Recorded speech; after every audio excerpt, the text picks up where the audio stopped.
Dr. Frankl, what is the difference between people who are able to pick themselves up, get over life's problems, and those who are not?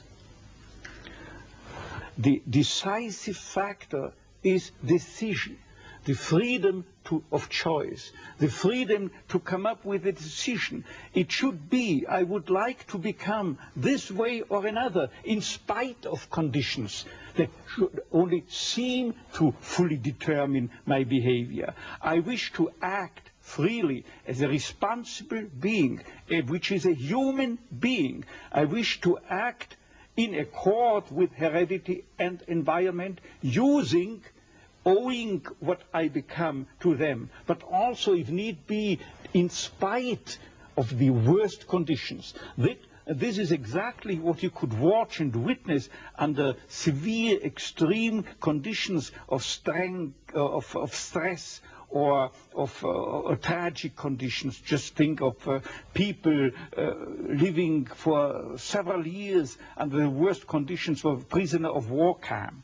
There's a whole body of psychiatric literature about that, or for that matter, in concentration camps. And this is what should be acknowledged. People are free, and if you watch or study the lives of such people in just a detached, down-to-earth, empirical, strictly empirical, scientific way and fashion, in another way than you presented it and you commented it in another way, then people get the picture, the impression of a human being as something, not someone, something that is fully determined, whereas they don't recognize and acknowledge the freedom and the responsibility for themselves, the responsibility for making something or someone out of himself. So your basic philosophy is that life has meaning under all conditions, but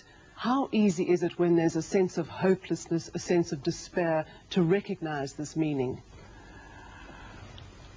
Let me confront you with a somewhat strange definition of despair. As I'm used to proclaiming is that despair can be explained in terms of a mathematical equation. D, capital D, equals S minus M. What does it mean? Despair is suffering without meaning. As long as an individual cannot see any meaning in his or her despair, he or she will certainly be prone to, in its suffering, I wanted to say, no meaning in the suffering, he or she will certainly be prone to despair and, under certain conditions, to suicide. But at the moment they can see a meaning in their suffering, they can mold it into an achievement, they can mold their predicament into an accomplishment on the human level. They can turn their tragedies into a personal triumph. But they must know for what. What should I do with it? But if people, like so many segments of present-day society and population, cannot find any meaning whatsoever in their lives, cannot see anything meaningful, they more often than not have something to live by, or say at least enough to live by. They cannot see anything to live for. What is the answer to the question, why me? Why did this happen to me? The answer to such a question is nothing that a psychiatrist or any other type of a scientist can come up. But I would not share the opinion of, say, Jean-Paul Sartre, who said we have to accept and to shoulder courageously, heroically, the absolute meaninglessness of our lives.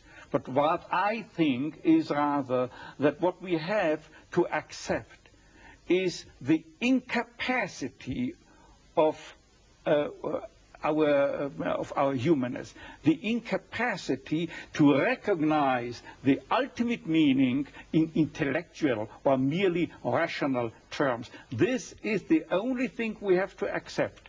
But still, we may believe in ultimate meaning, but to lead someone, say a patient, to even the way for him to such a belief, to faith, is of course not the business or job to be carried out by a psychiatrist, but rather by a theologian. Tell me, to what extent do you feel we have choices in the things that befall us? Our freedom is a finite freedom, a limited freedom.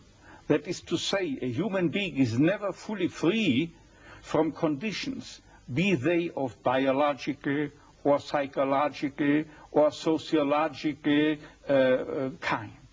But the ultimate freedom is always and remains always reserved to ourselves. That is the freedom to take a stand to whatever conditions might confront us. How we react to the unchangeable conditions is up to ourselves. In other words, if we cannot change a situation, we have always the last freedom to change our attitude to that situation. Dr. Frankl, give me an example of meaning that can be taken out of a situation of despair. I once received a letter from a young Texan student who told me his own story. At the age of 17 years, he had an accident when indulging to his diving sport. And from that time on, he was paralyzed from the neck down. And he wrote to me, "I broke my neck, but it did not break me. I am at present helpless, and this handicap will remain with myself apparently forever. But I have not given up my studies. I went, because of my own helplessness, to help other people. I want to become a psychologist, to help others. And I'm sure," he wrote to me, "that my suffering will add an essential contribution to my ability to understand others and to help other people." This man, three years later, was invited by me to deliver a lecture, to read a paper at the 3rd World Congress of Logotherapy taking place at the University of Regensburg in West Germany. He was brought in and with his wheelchair by a plane from Texas to West Germany and delivered a lecture under the title, "The Defiant Power of the Human Spirit." The last sentence read, "I know that this is true because that man was me."